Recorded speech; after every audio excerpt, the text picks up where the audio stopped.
I do, yes. John, what does a franchise quarterback look like to you? Well,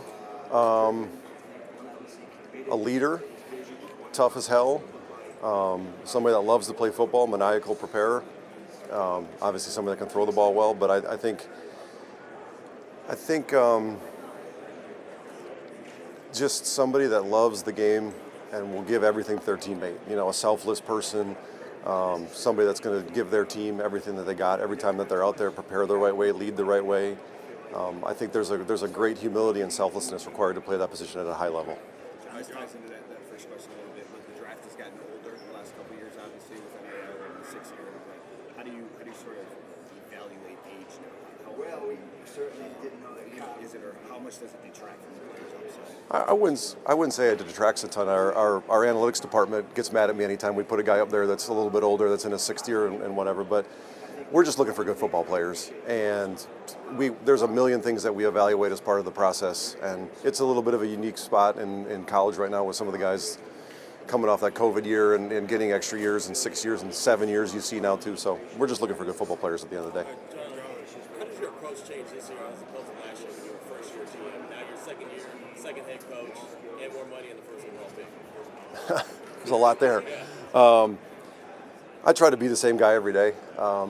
You know, I got a great group of people around me in the scouting department. So as we approach free agency, I feel like we're as a group, guys that were here when I got here, guys that have come in, we're all speaking the same language now. We've got a great process in place. And to me, it's always been about the people that you surround yourself with. And so I feel great about the group that we have supporting the organization right now from the personnel side. We'll get back to Raiders GM John Spytek here in just a moment, but we got exclusive NFL Combine coverage that I want you to stay up to date with. Make sure you hit that subscribe button. If you're looking for free videos around the silver and black, around the draft, free agency, I got you covered. We're the #1 most watched Raiders channel on the planet. You know why? Because of our community. We want to hear from you, and I want you to click that red button underneath this video that says subscribe. The line needs to be better. Will Jackson Howard-Johnson play center? Do you think he's going to stay in guard? Whoever the best 5 are, they'll be out there. And, you know, I love Jackson. A hard season, obviously, for a lot of different reasons. He's healthy now. And, you know, we're going to talk to Klint and Rick Dennison and the O-line group, and we'll figure out the best 5 to run with. John, do you have like a timeline in terms of figuring out what's the best path forward for this? Obviously, the contract predicates that a little bit. And so, you know, Clinton and the staff are just getting everything together, and we're going to spend some time here, and then when we get back to Vegas, kind of formulating a plan with everybody going forward. John, what's the relationship been like now that you've been there for a year, working with Tom Brady?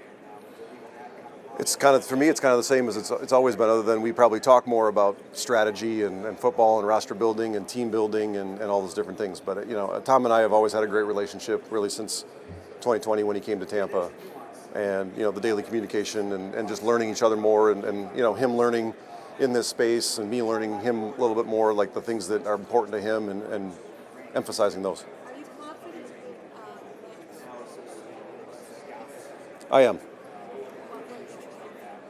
Maxx is an elite player, and I've been very upfront from the start when I got here that, you know, we're in the business of having really good players on the team, and we need a lot more of them. And, you know, it's hard to build a great team without elite players.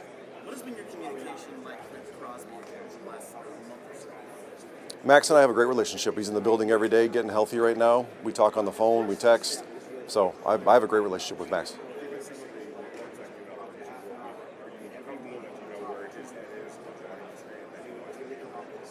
Maxx and I have had great conversations. I'm comfortable there, yeah.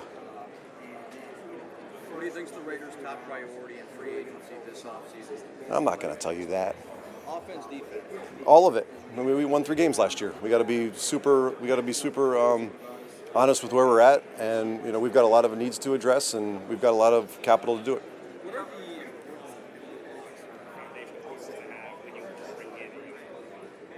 You say bring in a young quarterback?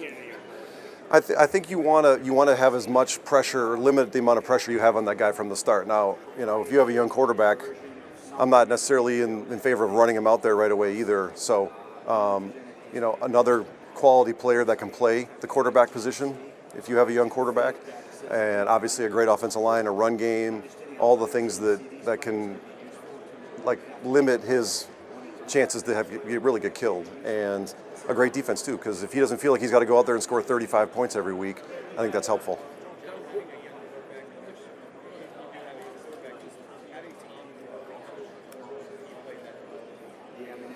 I mean, he's the best ever to do it, and so I think whoever the quarterback is that's playing for the Raiders has a unique opportunity to learn from the best. And Tom's got a lot of humility to him, and just because he did it a certain way, he doesn't have expectations that you do it all that way too. But there are some things that he's uncompromising on, and I think it's whoever the quarterback is for the Raiders. I think Tom is a great resource for them. John, what went into the decision to promote Rob Leonard as defensive coordinator? That'd be a great question for Klint, but from my point of view, he's a great young coach, and Pete interviewed him to be a defensive coordinator last year. I sat in on that interview; it was really impressive. My comments or my communication to Klint on it was like, "Hey, we got a great D-line coach in the building. I think you should interview him as a DC, and then you make your decision." And so we did, and Klint did. What was your early assessment on last year's draft class? Did you think that you saw enough of them to be able to give somewhat of a grade? Yeah, of course. I mean, I saw him every day in practice. I saw him get better. It was good to see a lot of them play more at the end of the year and have success. I mean, Tonka had a bunch of sacks the last few games. JJ had a chance to play. Charles Grant got 2.5 quarters. So I'm comfortable with where those guys are at. They're about the right things. They're football guys first. They're in the building training every day. I don't think Caleb Rogers has missed a day since the season ended right now. So I'm happy with those guys. They're on the right path. Intangibles that we look for? Humility, a great passion to play the game of football.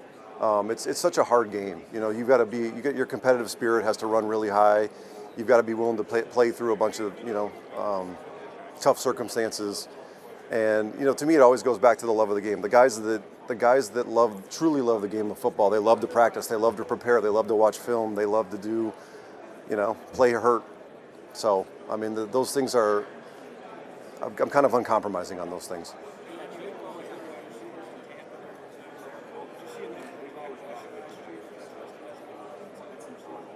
As a number one outside receiver, I trust Jack Besh, the football player. I mean, where he aligns, we're going to move people all over the place. I think you guys saw how Klint used, JSN. They're going to move them all over the place. So we're not going to be an offense where we just stick a guy and he's the number one guy on the outside. I also don't think there's many of those guys walking around on the face of the earth like you're talking about, the true X's. So if you're lucky enough to get one of them, you hold on to them for dear life, and if you don't, then you make it work with what you got.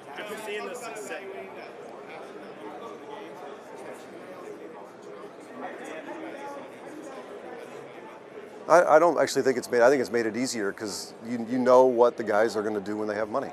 I mean, the ones that love the game and are about the right things, and just because they've got more money than we all had when we were in college, they still prepare the right way. They play the right way. They love the game. They're there for their teammates. I think it's kind of been illuminating to the character of who they are. After seeing Klint have success with Seattle, obviously winning a Super Bowl, how do you guys balance wanting to replicate the success he had with the offense there and wanting to build around the core that you already have here? Well, I think our job in the personnel department is to give Klint as many good players as we can, and that fit his vision and his scheme. But I think one of the things we really liked about Klint was, he's got a system that highlights what the players can do. He talked a lot about that in the interviews, and so our job is to use that and go forward with that, and just get him quality people and football players that can bring this offense to life.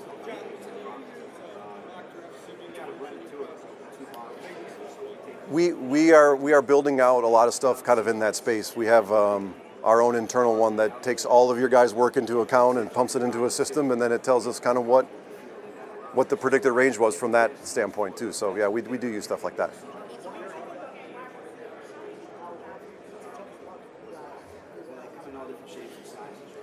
If they can take a snap from under center right now, it's the hardest position to evaluate. So much is required of those guys, and trying to have a vision for how they played and whatever offense they were asked to run in college, and how they're going to fit into ours, and then how they're going to handle the pressure that comes with being one of 32 in the world is a lot. And so, there's a lot that goes into it. Every year we evaluate the quarterbacks from top to bottom, because you never know if you're going to get one, and you never know if they're going to come back in free agency too. And so it's a constant work in progress, and It's obviously super important.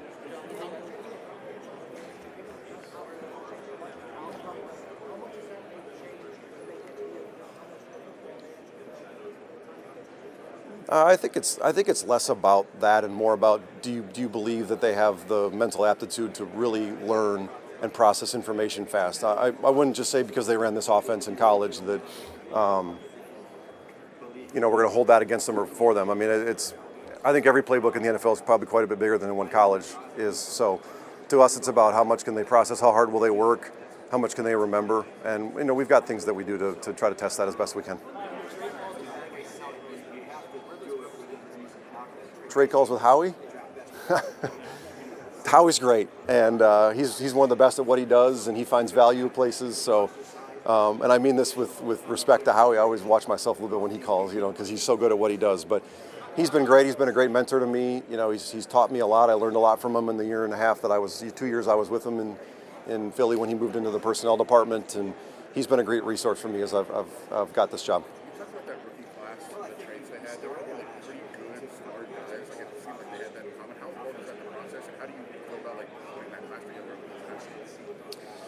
It's a testament to our scouts and the work that they do to build it the right way, to find the right kind of human first.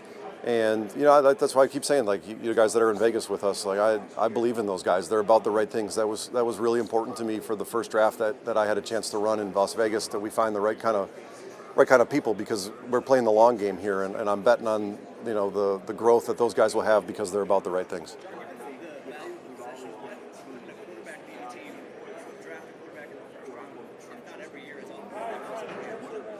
Why wouldn't you draft a quarterback in the first round no matter what?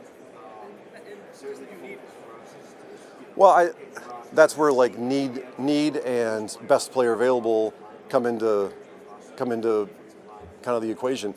I learned a long time ago, if you start forcing needs, you're going to end up picking guys too early and then regret it. So, when it lines up and you've got a need and it's the best guy, it's awesome.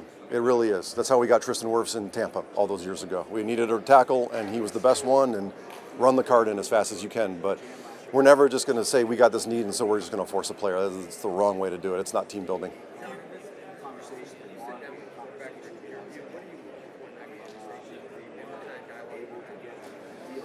We're looking for leadership traits.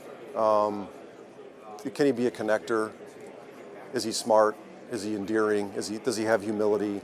I mean, all the things that we've talked about. We're going to get 18 minutes to spend with these guys this week, in those formal interviews, and it's a first dip your toe in the water, get to know these guys. You hold the first pick in the draft. What balance do you guys feel like the need to answer those calls and listen to offers right now? I learned a long time ago, always listen. I'm always listening.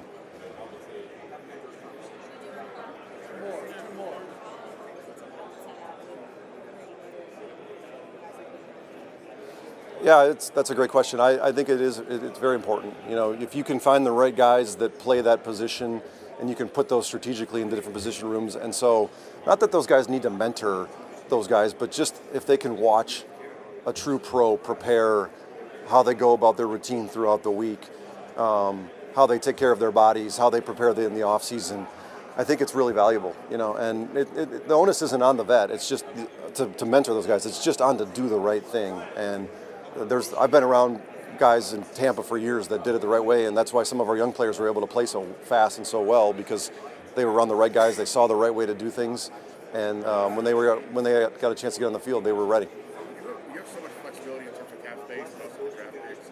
When you're trying to approach this offseason, is there spots you want to address first, or is it we do one step at a time, or we know we get this in the draft, so maybe not address this free at any time? Yeah, that's kind of the chess match of it all, like the team building part of it. So we're working through that right now, and we'll figure that out. But I mean, you can pass in free agency thinking you're going to get one in the draft, and then leave a massive hole on your roster too. So we'll come up with a strategy and attack it the best we can.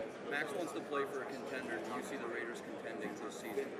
I think we're going to build this team the right way, and this league is littered with examples of teams that went from a top 5 pick to, the NFC Championship, the Super Bowl. We've seen it the last couple of years. I mean, the Patriots won 4 games last year, and they were in the big game the year before. The Commanders picked second, and we're in the NFC Championship game. So we're going to build it the right way, and we'll see what comes. Is there anything medical, for sure. You know, if we have a bad experience with a player in an interview, I mean, that might make us think, but I don't know that we're going to change the board very much coming out of this. You know, I take this for what it's worth. It's a big part of the process, but it's just a part of the process, and our really only goal is to get the board right, you know, by late April. Hey John, do you think it's possible that even at the quarterback position that a player can have like a personality makeup or a authenticity quotient or maturity level that may not jive with the physical traits that could become a concern, you know, as far as how they may or may not meld with the locker room, especially with men who are potentially older in the age of 20 or 30s. I'm not sure I understand the question. Well, I don't want to get too specific with the player name, but do you think it's possible that like personality makeup at the quarterback position could be concerning or a point that you look at that may detract from the physical traits, no matter how good they are from a passer standpoint, that would detract you from picking them? I think personality always matters at any position, and probably more so at the quarterback position, because you know that is what people think is the leader. I mean, that is what you really hope to get, is that person that drives the culture, drives the team, and all that. So, yeah, of course, I think personality does matter. And even from a maturity standpoint, Maturity? Well, when I say personality, I think that I'm encompassing that into it too. I think that always matters, and you know, it's a big time job, and it requires a high level of maturity and accountability for whoever, really at whatever level you're playing, but certainly in the NFL.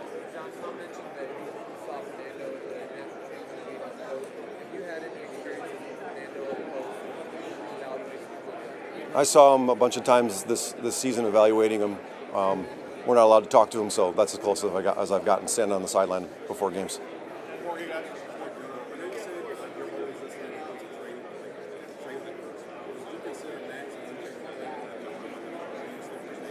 Well, we're always listening, man. So, thanks, guys.